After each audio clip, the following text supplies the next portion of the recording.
Morticians of Reddit, what is the most bizarre, uncomfortable, creepy etc. case or situation you've had to deal with? Part 2? Please like and subscribe to support this channel. My uncle owned a mortuary, and on the occasions his regular help were not available, he would ask me to help him pick up people after car crashes, accidents, etc. One day we went in to pick up an old woman from her house. She had been there for more than a few days. We went in and noticed the smell was quite bad, as I had only ever dealt with those who had died recently. The woman looked to be very old and must not have weighed 80 pounds. The flies had already had their say, and the noise of the maggots moving inside her was a bit off-putting as well. Wanting to get this over, I reached down as my uncle said to hold up. I lifted her left arm, and the skin and muscle in my hand pulled away from her arm and sounded like gutting a deer. I looked at what was in my hand, dropped it, and immediately got sick. When I got done throwing up, I wiped my lips. With the hand I pulled the arm of that old woman, and started puking up again.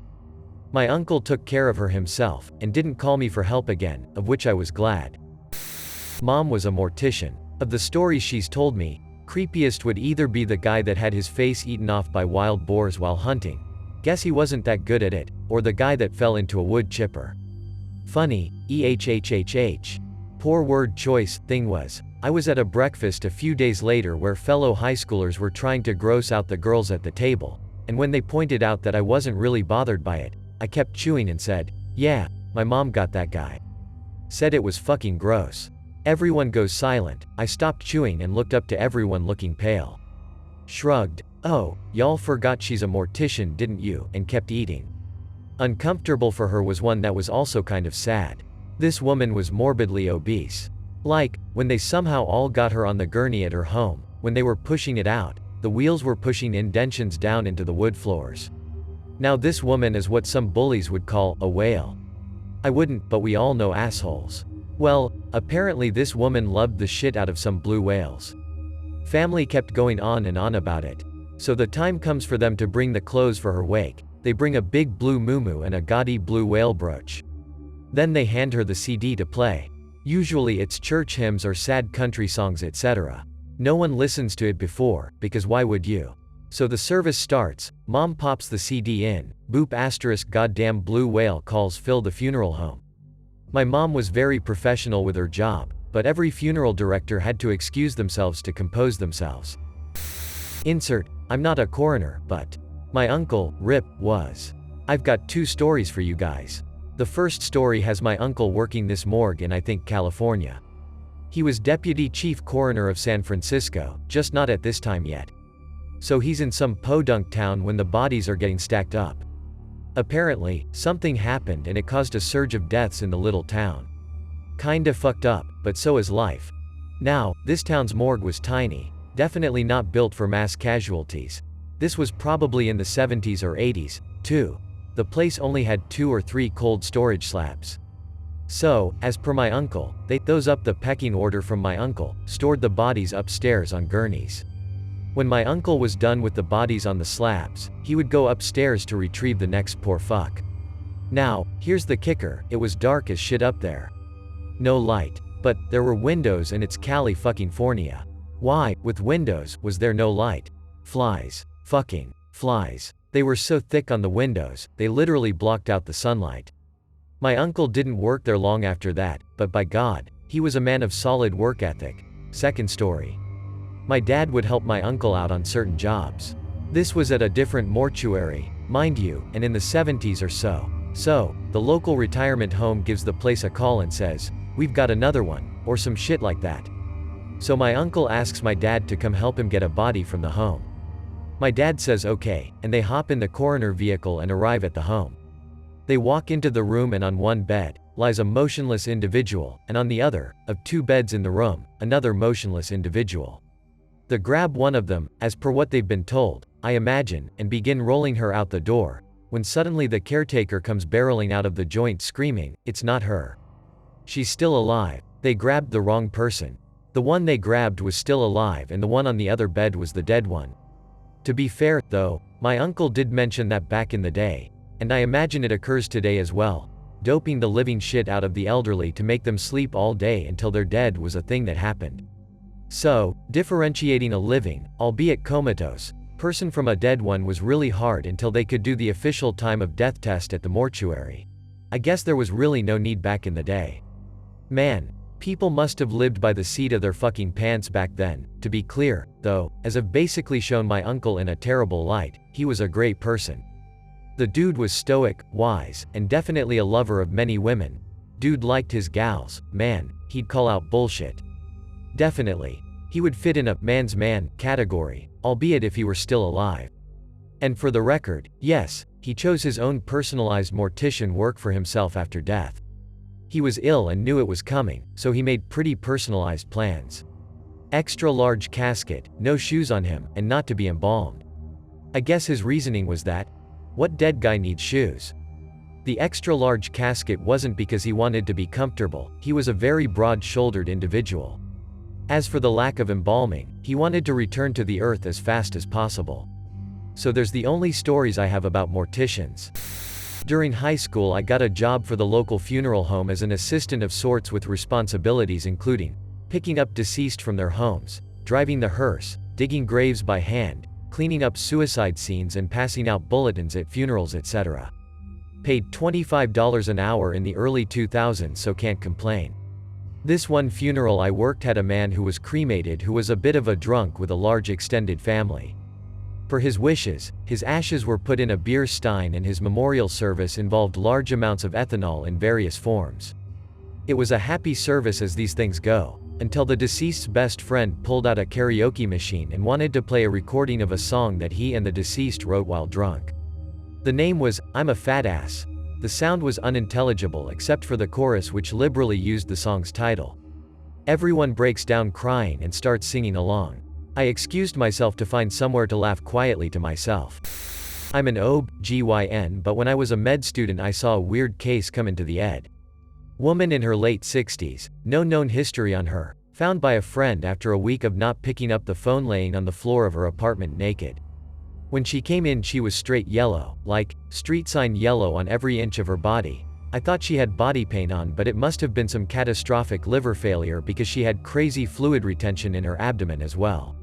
She was unresponsive, cardiac arrest. We started CPR, putting in a central line to her leg for fluid resuscitation, got an EKG hooked up but realized the EKG leads weren't sticking and that there was this red crap getting on our hands and scrubs with a funny smell. In addition to and separate from the yellow skin, she was covered in ketchup, neck to shins. The EMTs had no idea how or why and we never found out ourselves.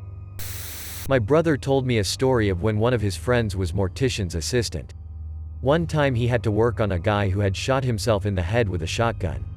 He said the guy kinda looked like Sid from Ice Age. That wasn't the worst, however. The worst part is how he felt about the whole situation. He apparently felt disconnected, not registering that this body was once a living man and not just something to clean up. My brother said he quit that night.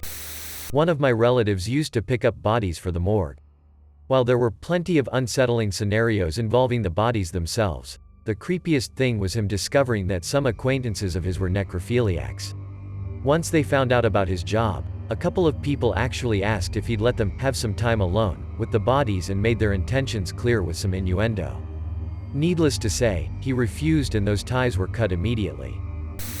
On a pathology rotation at the county medical examiner's office in medical school. This included some site visits. We got called to a house that had been reported to have a horrible smell coming from inside. Cops had found the owner who had died 3 weeks prior, in the middle of summer.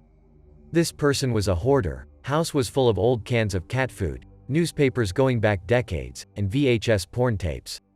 Did the autopsy that afternoon in a special containment room. Body was absolutely full of all manners of insect life. Maggots, beetles, flies, roaches, everything. The smell was horrendous. I still get the willies thinking about all those bugs pouring out, running around on the floor, flying around the room etc. Here's another weird one. My dad was working a burial at the cemetery. They were doing a family prayer type thing around the gravesite. A deer tried to jump the fence of the cemetery and impaled itself on the spiked fence right in the middle of their burial. We also had a woman kill herself in our backyard. We lived next to the funeral home where my dad worked. The 2 garages were separated by a patch of grass. I got up to drive my 2 sisters to school. I was in college and they were still in high school. I drive them to school and go back home since I didn't have classes that early. I pulled up to the house and there were police cars everywhere. WTF happened? Apparently my dad's secretary found the body of an older woman who had shot herself on that patch of grass. The same patch of grass I had to drive by to leave the parking area. I drove right past her and didn't see it. Apparently the old woman did not have any family and had a pre-arrangement at my dad's funeral home and decided to deliver herself. Not a mortician here, but a related story. My father passed away when I was quite young in a head-on collision with a logging truck. Safe to say the body was not in a good state. Here's the messed up part. My grandma, whose only child has died, busts into the funeral home and demands to see the body. The funeral director suggests against it due to his state. She wants to anyway. As he's bringing her in there says, "You'll want a chair for this," and she goes and pulls out a fucking disposable camera and starts snapping photos. Doesn't even bat an eyelash at what she's seeing. The story goes on to get even more weird, but that's for another time. Okay, so this isn't exactly matching the question, but close enough. About 7 years ago, my friend took a gig as a custodian for a funeral home. The job description itself sounded great from what he told me. It was graveyard shift and not full-time, but the pay was good. The funeral home was pretty small. Actually been to some funeral services there before, basically a small medium-sized chapel, an extension on the side room to seat more people, and then a hall with bathrooms and a few offices. Next, the funeral home was a separate garage-looking building where the mortician would take care of his business. Okay, now let's get to the story. The guy only worked the job 6 days before leaving. Here's how he described it to me. First few days went okay. He was nervous about working there at night, but was able to brave it out. His 4th day, he finishes the main building and goes to quickly check the second building. From how he explained it to me, he actually didn't really need to clean in there as much as do a quick walkthrough. He goes in, quickly looks around and then starts to leave. Then, at the last moment, he hears something drop and hit the ground. He stops and stares back for a moment, and decides fuck it, I don't care. This is where shit gets weird. He walks back inside main building to put away supplies when he swears he catches what looks like someone sitting in one of the pews get up and walk away. This was only from the corner of his eye, but it was enough to stun him in fear. He takes a moment to gather himself, then walks out, and locks everything up for the night. Just at that last moment, he hears a loud bang, like a door slamming. He bolts to his car and speeds home. The following days didn't have anything drastic like that, but that single event was enough for him to know the job just wasn't for him. When my dad was a med student back in the 90s, he took a job harvesting organs, body parts from donors. On one of his first cases, he was required to cut the head off a corpse using a chainsaw-like tool. He had nightmares about it for a while. It really fucked with him, as well it should. Hopefully no one would feel indifferent about this kind of thing.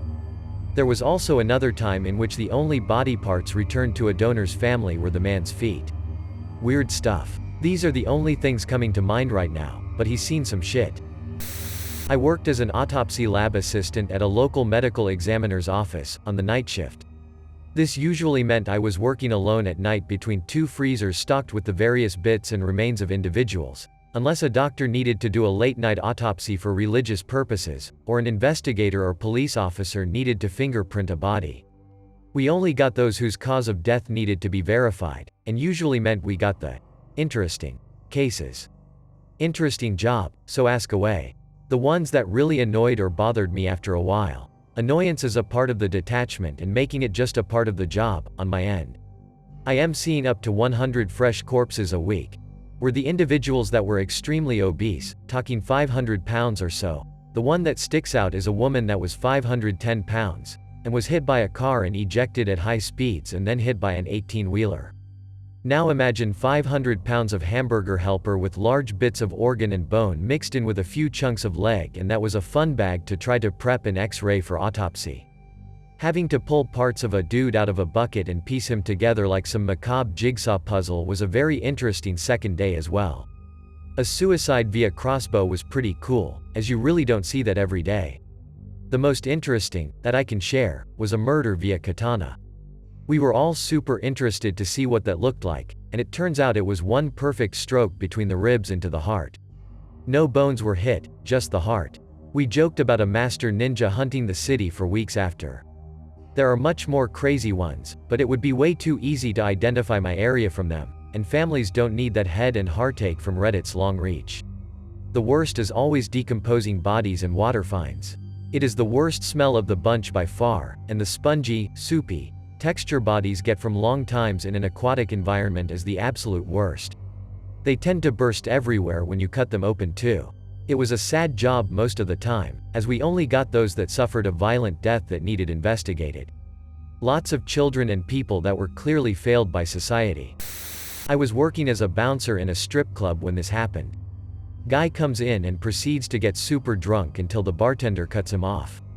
He decides it is time to go. So, to keep him from driving while still drunk, we try to convince him to stay and have a few more table dances, stay and enjoy some free sodas, something, anything. We just don't want him to leave until he's had time to sober up, and he just keeps repeating, "Nah man, you don't understand, I really gotta go," over and over. We follow him out to the parking lot, still trying to convince him to stay and sober up.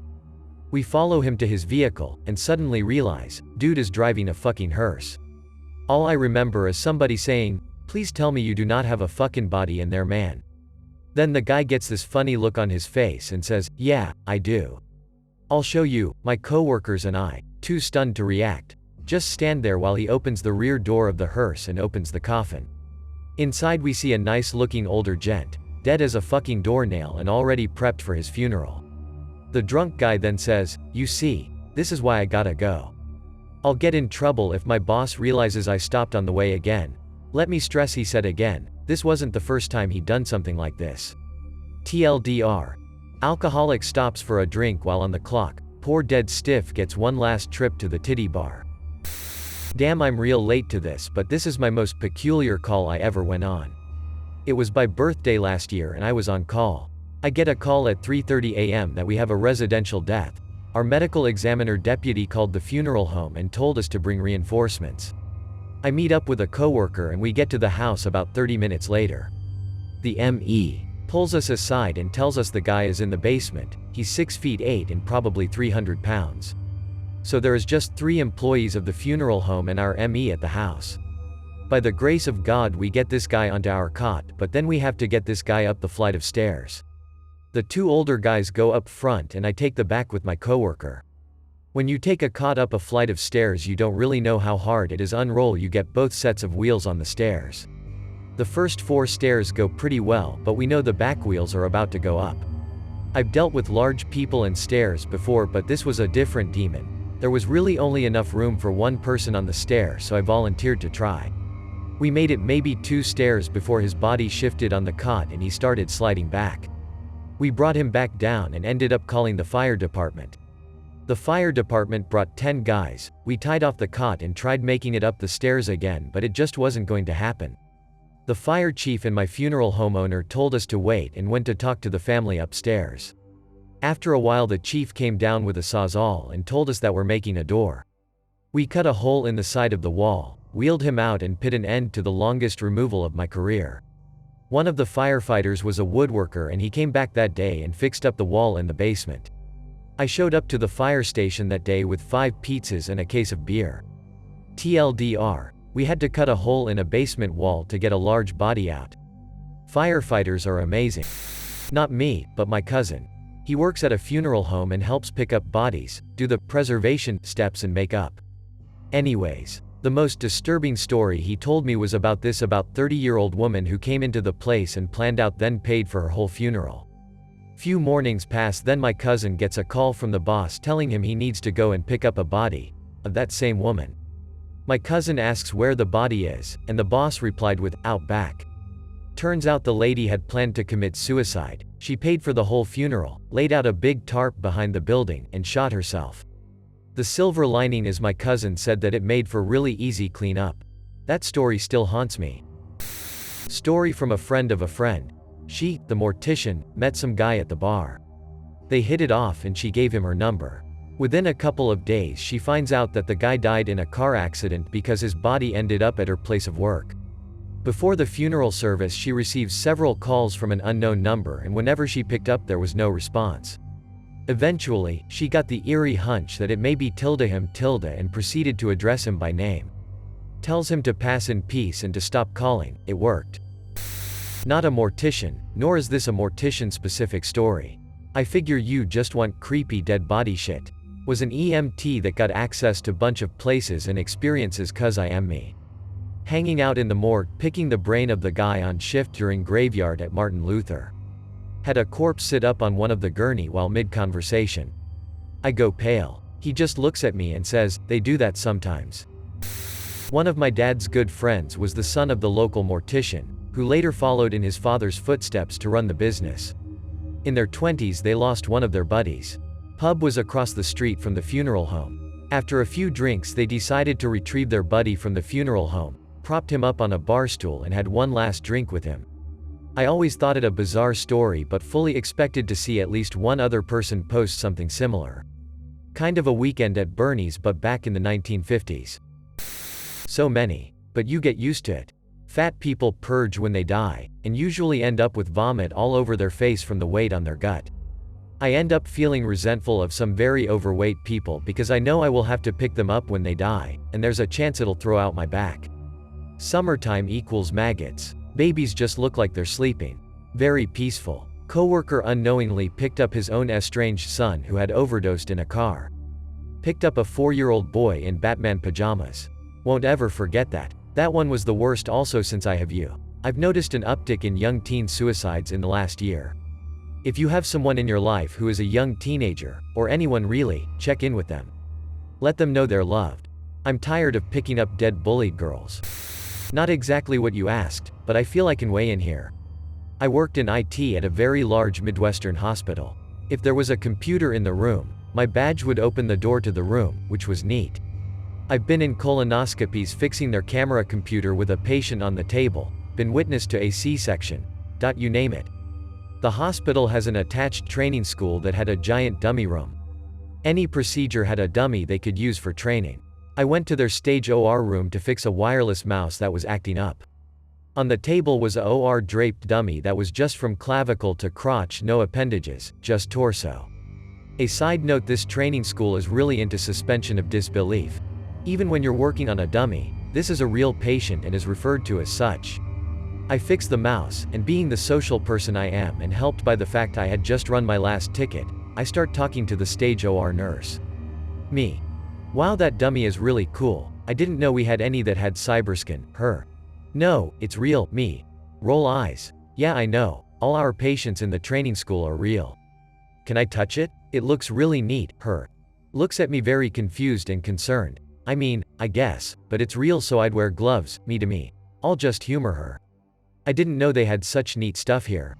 I walk up to the draped dummy, and since it was OR draped, I could only see the area between the nipples and to the end of the rib cage. Me to me. Wow, I didn't realize they made dummies with nipples. And nipple hair. I reach out to touch it, and freckles. My finger makes contact, and blood splatter. The dummy is very cold, and the thawed skin moves only slightly over what seemed to be frozen muscle underneath. Me to her. This is real. Her. I tried to warn you. Me. I'm sorry, I'm a dumbass. I then silently apologized to this young mon's torso as well. Not a mortician, but my father is, and occasionally I hear some pretty FD up things. The worst one was about 10 or 15 years ago. Some good old boy was backing his 18-wheeler up and getting ready to hook onto a trailer. Somehow in the process of trying to get locked in, the hydraulics failed and the trailer rolled back, crushing this guy to death. Upon arrival to pick up the body, my dad approaches the scene and there are a bunch of cops standing around, and he goes up to them and to get info on where the body was, and they all just kind of casually mumble and proceed to explain finally that there was a problem, that the majority of the body was able to be retrieved just fine, after they had the wrecker truck prop the trailer back up, but not the head, as it had gotten stuck on the front pin of the trailer and none of them knew how to get it off. My dad, having seen it all, stares all these guys down, goes up to the trailer and literally kicks the head off the end of this pin, and then scoops it up into his bag and heads for the car. As he passes by the cops, he just mumbles barely enough for anyone to hear them. Pussies.